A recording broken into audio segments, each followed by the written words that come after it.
Terutama buat para pengunjung kami yang satu persatu juga hadir di sini di Palanta Ulaan, Palanta Basi Ulaan.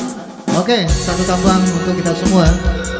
Pisau Mama Duo merupakan ciptaan dari Novian Nobel. Kita coba-coba membawakan lagu sendiri. Yeah.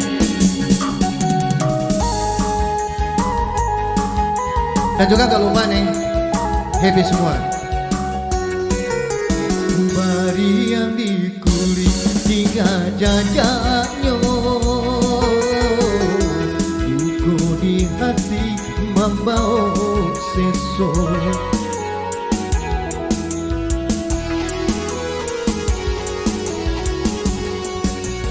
Candonyo pisau pamato duo, suwo jokida nandi sainyo, jo diri denai adia bacinto, jo orang lain bagan yang tangan. Kainan putih kini baragi, cintunan suci adia ingkari. Hey! Oke, happy semua di Palanta Basi Ulaan Pekanbaru yang beralamat di jalan apa nih?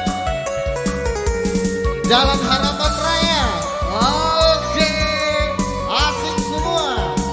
Mudah-mudahan kita hibur, happy ending bersama kami.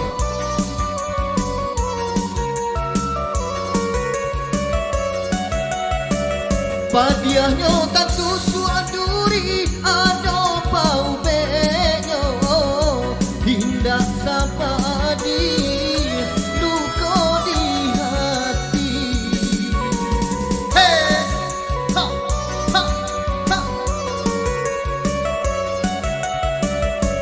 Adia nan membuat janji, adia mengingkari, denai dak suko, adia bau kedua. Putri bacinto ado gantiinyo, peluko di hati membawa seso.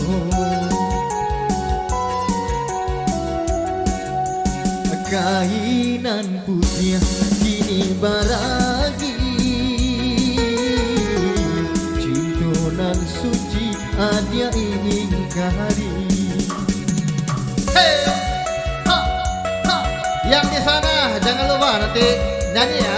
Oke, Palanta Basi Ulaan, salah satu trennya terminal anak muda.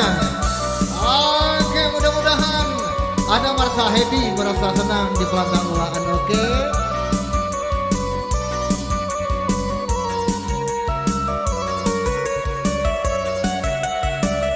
Padiahnya tentu suaduri ada bau benyo, hindak sapadi duko di hati. Hey.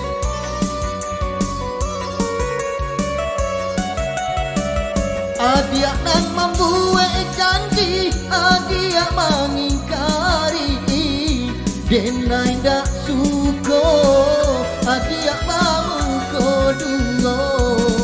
Putih bacinto ado gantiinyo, luko di hati membawa seso.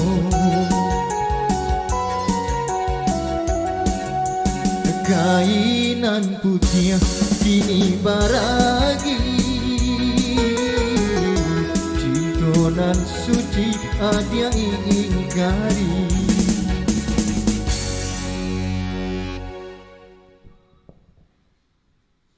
Hai guys, saya Kelvina.